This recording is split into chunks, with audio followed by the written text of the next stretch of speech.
समाजशास्त्र एक ऐसा विषय जो हमारे आसपास की दुनिया को समझने में हमारी मदद करता है। पर क्या यह हमेशा से था? बिल्कुल नहीं। तो सवाल ये उठता है कि ये शुरू कैसे हुआ। आज हम समाजशास्त्र की इसी जन्म कहानी को समझेंगे, जानेंगे कि किन तूफानी बदलावों के बीच एक बिल्कुल नए विज्ञान की जरूरत आन पड़ी। तो चलिए एक बहुत ही बुनियादी सवाल से शुरू करते हैं। देखिए, इंसान तो हजारों सालों से अपने समाज के बारे में सोचता आया है ना। प्लेटो से लेकर चाणक्य तक सबने बताया कि एक अच्छा समाज कैसा होना चाहिए। तो फिर अचानक 19वीं सदी में ऐसा क्या हो गया, ऐसा क्या बदल गया कि इन पुरानी बातों से, इन पुराने विचारों से काम चलना बंद हो गया और समाज को समझने के लिए हमें एक एकदम नए साइंस की जरूरत पड़ गई। इस सवाल का जवाब पता है कहाँ छिपा है? उस दुनिया में जो इन बड़े बड़े बदलावों से, इन क्रांतियों से पहले थी।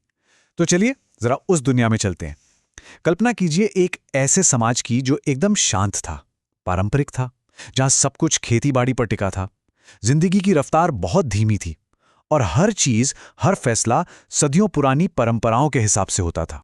उस जमाने में समाज को ईश्वर की बनाई हुई एक व्यवस्था माना जाता था। राजा क्यों राज कर रहा है, जमींदारी प्रथा क्यों है, इन चीजों पर, इन पर कोई सवाल नहीं उठा सकता था। इन्हें पवित्र माना जाता था, अटल समझा जाता था। मतलब समाज को समझना कोई साइंस का काम नहीं था, ये तो दर्शन और धर्म के दायरे में आता था। और फिर अचानक सब कुछ बदल गया, जैसे कोई तूफान आ गया हो। 18वीं और 19वीं शताब्दी में एक नहीं, दो नहीं, बल्कि 3 बड़ी क्रांतियों ने यूरोपीय समाज को जड़ से हिलाकर रख दिया और उस पुरानी, शांत, स्थिर दुनिया को हमेशा हमेशा के लिए खत्म कर दिया। ये जो बदलाव था ना, ये एक साथ 3 लेवल पर आया। सबसे पहले विचारों का लेवल। ज्ञानोदय ने लोगों के सोचने का तरीका ही बदल दिया। फिर आई राजनीति की बारी।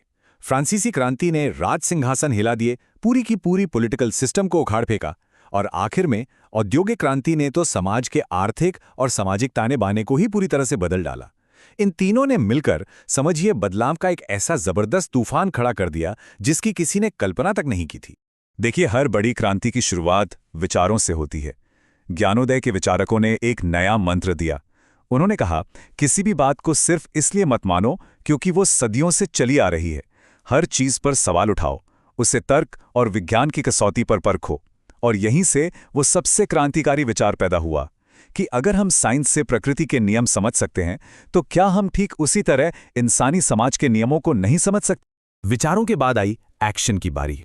राजनीतिक क्रांति। फ्रांसीसी क्रांति सिर्फ एक छोटा मोटा विद्रोह नहीं थी, नहीं, ये तो एक जीता जागता सबूत था इस बात का कि जिन व्यवस्थाओं को लोग अटल मानते थे, उन्हें भी उखाड़कर फेंका जा सकता है। इसने दुनिया को दिखा दिया कि हां, समाज को बदला जा सकता है और स्वतंत्रता, समानता जैसे नए आदर्शों पर एक बिल्कुल नई दुनिया गढ़ी जा सकती है।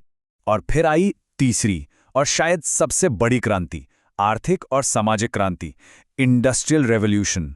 इसने तो सच में सब कुछ बदल दिया। काम खेतों से निकलकर धुआं उगलती फैक्ट्रियों में पहुंच गया।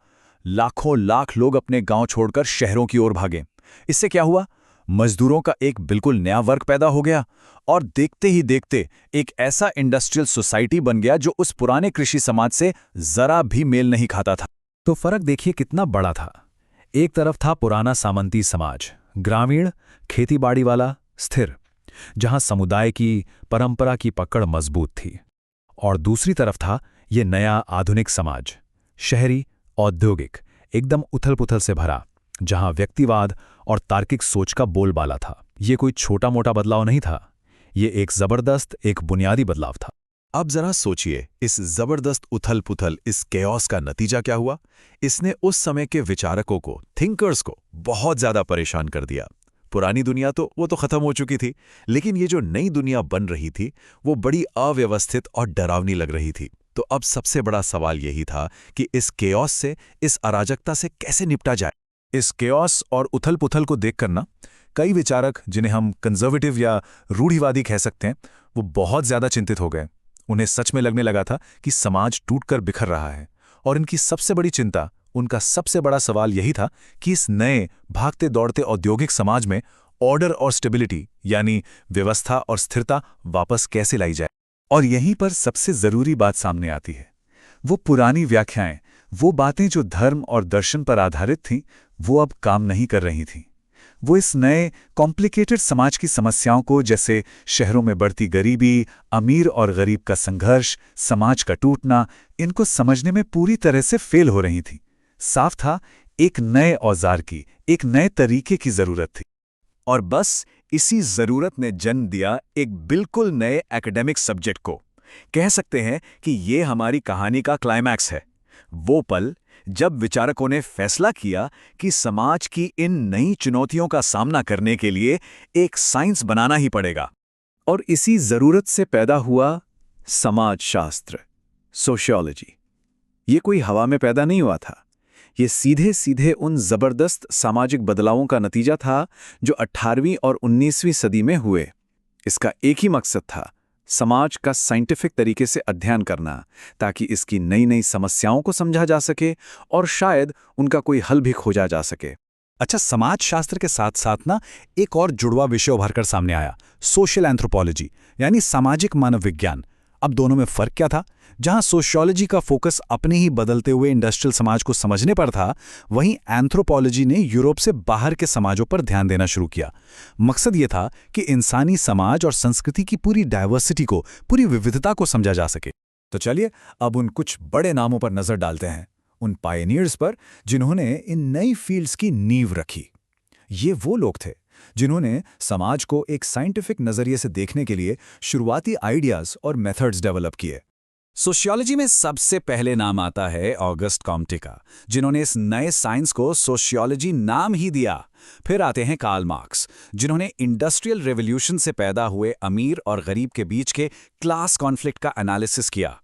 और वहीं इमेल डर्कहाइम इस सवाल से जूझ रहे थे कि इस सारी उथल-पुथल के बीच समाज में एकता और व्यवस्था को आखिर कैसे बनाए रखा जाए। दूसरी तरफ एंथ्रोपोलॉजी के फील्ड में लुइस हेनरी मॉर्गन जैसे थिंकर्स ने दुनिया भर के समाजों में परिवार और रिश्तेदारी के अलग-अलग सिस्टम्स को समझना शुरू किया। सर एडवर्ड बर्नर्ड टेलर ने कल्चर यानी संस्कृति को एक साइंटिफिक कॉन्सेप्ट बनाया, और सर जेम्स फ्रेजर ने अलग-अलग समाजों के मिथकों, जादूटोनों और धर्मों का कंपैरेटिव स्टडी किया। बाद में ब्रॉनिस्लाव मेलिनोव्स्की और ए.आर. रैडक्लिफ ब्राउन जैसे एंथ्रोपोलॉजिस्ट ने इस काम को और आगे बढ़ाया। खासकर मेलिनोव्स्की, उन्होंने पार्टिसिपेंट ऑब्जर्वेशन पर बहुत जोर दिया। मतलब ये कि किसी कल्चर को दूर से बैठकर किताबों में नहीं पढ़ना है, बल्कि उनके बीच जाना है, उनके साथ रहना है और फिर उन्हें समझना है। इसी सोच ने फील्ड वर्क को एंथ्रोपोलॉजी का एक बहुत ही जरूरी हिस्सा बना दिया। तो कुल मिलाके हमने क्या देखा? हमने देखा कि सोशियोलॉजी का जन्म एक ऐसे दौर में हुआ जब समाज में जबरदस्त उथल-पुथल मची हुई थी। इसे बनाया ही इसलिए गया था ताकि चेंज, ऑर्डर और कॉन्फ्लिक्ट जैसे बड़े-बड़े मुद्दों को समझा जा सके। अब जरा आज के बारे में सोचिए, हमारी दुनिया भी तो कितनी तेजी से बदल रही है। तो आखिर में सवाल यही बचता है कि क्या सोशियोलॉजी के वो शुरुआती, वो बुनियादी सवाल आज भी हमारे समाज को समझने में उतने ही रेलेवेंट हैं? इस पर सोचना तो बनता है।